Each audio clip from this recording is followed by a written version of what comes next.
mga bossing, welcome back to my channel. Kayo po ba mga bossing ko ay isa sa mga mahilig sa mga pampaswerte?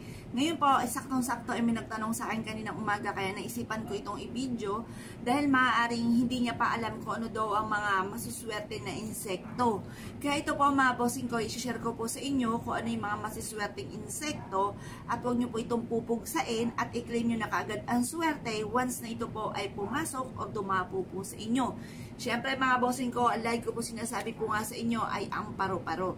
Lalo na kung ito po mga bossing ko ay kulay brown. Ang brown na paru-paro ay sumisimbolo mga bossing ko ang brown ng pera. Yan po mga bossing ko, once na yan po yung may dumikit sa inyo ay baka ito'y bigla nyong hatawin at matakot ka. Huwag nyong hahatawin po ito. Tayaan nyo at kusa rin naman yan lilipad at i-claim nyo na kaagad ang swerte.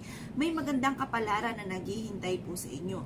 Kapag naman kulay itim na paru-paro ay maaaring magdasal ka dahil maaaring may papanaw or dyan sa malapit-lapit sa inyo ay senyales na may papanaw yung mga ganun mga bossing. Totoo po yun. Dahil dito sa amin dati mga bossing yung aso po namin alulong ng alulong tapos yung pong paru-paro palipad-lipad dyan sa paligid. Totoo po na meron nga pong nawala mga bossing. Kaya kapag po ganun mga bossing ko ang sitwasyon, magdasal ka na huwag magkatotoo kung ano man po yung mga pangitain ayon sa mga alaga natin or sa mga insekto. Ganun din po mga bossing ko, kung meron kang palaka na nakita sa loob ng inyong bahay, huwag nyo po yung pupugsain. Hayaan nyo po siya, kusa rin po yan lalabas. Huwag lang yung ahas. Pero sabi nila, kapag kami kasi dito sa malapit din sa amin mga bossing, ay meron silang hardware na maliit lang. Maliit lang yun mga bossing. Nagsimula sila sa utang pa mga bossing.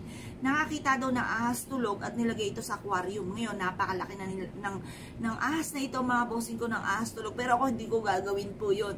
Pero napakaswerte daw po nila. Pinaniniwalaan din nila na maswerte na ayon din sa urban legend natin sa isang mall. Ngayon pa mga bossing, kapag ganon, meron din akong bossing na nagtanong po sa akin kung pupugsain dahil may pumasok sa kanilang ahas. Pugsain nyo yan, baka kayo naman ang mapugsa pag hindi nyo pinugsa mga bossing. Kami, sanay mga bossing ko na pumugsa niya kasi kami nga po ay lumaki sa Batangas. Nakakita kami, katabi pa naman namin mga bossing ko, yung bahay namin nasa gitna. Katabi po namin mga bossing ko yung tubuhan, maisan at ganoon din ang palayan. Nako, yung mga halaman na yan, yung mga anong yan nasa paligid namin, pinamumugaran niya ng mga ahas. May mga ahas dyan, lalo na ang tubo kapag sinusunog po ito. Nagtatakbuhan sa bahay namin ang ahas. Kaya kumbaga, sanay na kami na pumugsa po niyan mga bossing. Inaano namin sa ulo. Lalo ba ikay matuklaw. Doon naman sa lugar namin dati pero ngayon na-develop na. Konting ulan lamang, nawawala ng kuryente, magugulat ka na lamang, may naglalakad ng ganyan papuntang CR na napakalaking ahas. Kaya ako may phobia rin po dyan sa mga ganyan, nadidiri rin ako pag nakikita ko mga bossing. Yan ang pupugsa inyo at baka kayo naman na mapugsa kapag hindi nyo pinugsa po yan. Pero yung mga palaka, hayaan nyo lamang. Palaka, swerte rin po yan. Yan po ay nakatira sa tubig. Tubig ay kasaganahan at napakarami niyang mga iklog na inihahalin tulad sa pagdami rin ng swerte.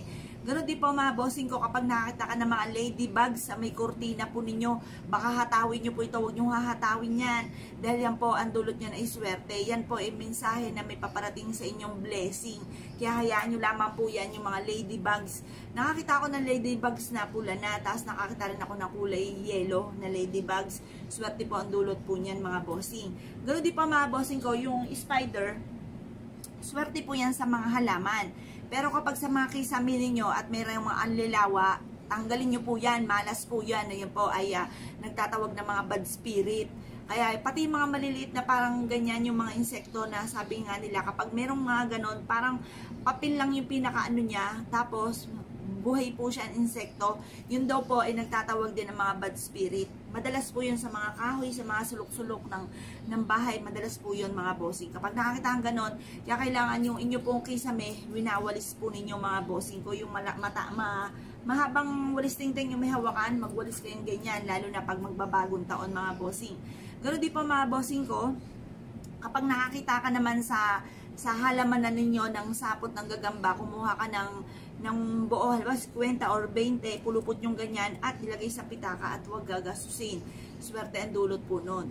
Yan. Pero kapag sa loob ng bahay na merong anlilawa, yung pinagsuputan ng gagamba, hindi yan swerte ha, tanggalin nyo po yan.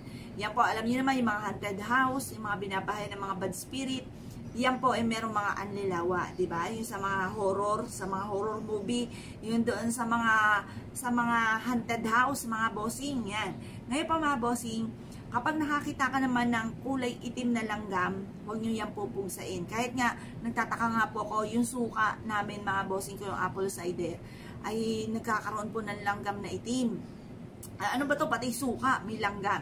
Pero itim naman siya, tapos maya-maya nawawala din, umaalis din. Okay po yan. Sinyalis din po yan na maraming pera ang darating po sa inyo or isa sa miyembro ng pamilya may diabetes. Kasi dito sa amin mga bossing, may diabetes kasi sila mga bossing. Kaya minsan sa mga toothbrush, may langgam na itim, may mga ganun mga bossing.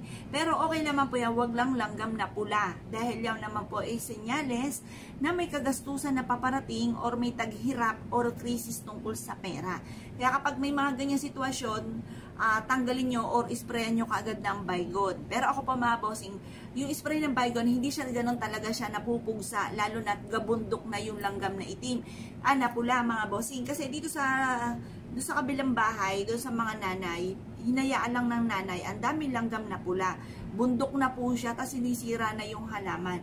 Ngayon ang ginawa ko mga bossing ko, una, inispray ako ng Baygon, wa-effect din po yan, kasi nasa ilalim mismo ng lupa.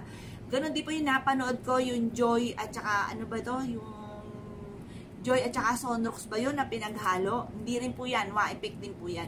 Bumili po kayo sa mga halamanan mga bossing, kulay, ano po siya, parang puti siya, pero pag siya, parang liquid lang siya na tubig, pero pag hinalo nyo siya sa tubig, mamumuti po siya. Yun, napaka-effective. Hindi pa nauubos yung ganyan 100 pesos or 150, na hinalo ko sa timbang tubig, ibinuhos ko po doon, hindi naman na-tsugi yung halaman, na-tsugi lahat yung mga langgam na pula mga bossing. Yun, sikreto po yun. Kasi may mga iba na ang dami mga sinirekomenda, yung Joy, pinaghalon Sonrox, or kaya spray ng Baygon, ma-effect po yan. Naranasan ko na yan, sinasabi ko po sa inyo yung totoo. Yun lang po mga bossing ko, bumili ka sa may halamanan, maraming mga yung sa mga insekto, yung mga pamugsa sa yung mga insekto na hindi magaganda. Ayun, yun po, isa po yun sa pati yung mga anay, yan, natatanggal din daw po nun. Kaya subukan nyo po yan. Kung ikay may problema din tungkol sa langgam na pula, sa mga anay na ganyan, doon sa mga halamanan, 150 lang ganyan or 100, ilalagay lang sa timbang tubig, yung takip lang, isang takip lamang. Nako, wala na kagad po yan, tanggal na kagad yung matagal nyo ng pinoproblema mga bossing. Yan po mga bossing ko, ang mga ilan, dapat ay alam po natin, upang sa ganun, kapag nakikita natin, hindi po tayo kagaya nun, pugit nabanggit natin sa urban legend na tungkol doon sa ahas, hindi nyo pupugsain, ay bay pugsain nyo po yan, dahil baka ang ending po niyan kayo mapugsa, or sino mang miyembro ng pamilya na maaaring maagat po niyan. Ako, delikado po yan. Kaya, huwag nyo nang anuhin po yun. Pero kayo, kung ganong kalakas ang loob po ninyo, pero ako, hindi. Ayoko. Hindi ko aalagaan ang ahas, mga bossing ko. Lalo-lalo na yung makikita ko yung nasa bahay, pugsain nyo po yan kagad, mga bossing. Tapos yung mga ilang mga insekto na nabanggit natin, huwag nyo po pugsain dahil ang dulot naman ay swerte at hindi naman kayo mapapaano po dyan. Kaya kung kayo pinaniwala at tayo po yung gawin, ay ang mga bossing, good luck po sa inyo po lahat.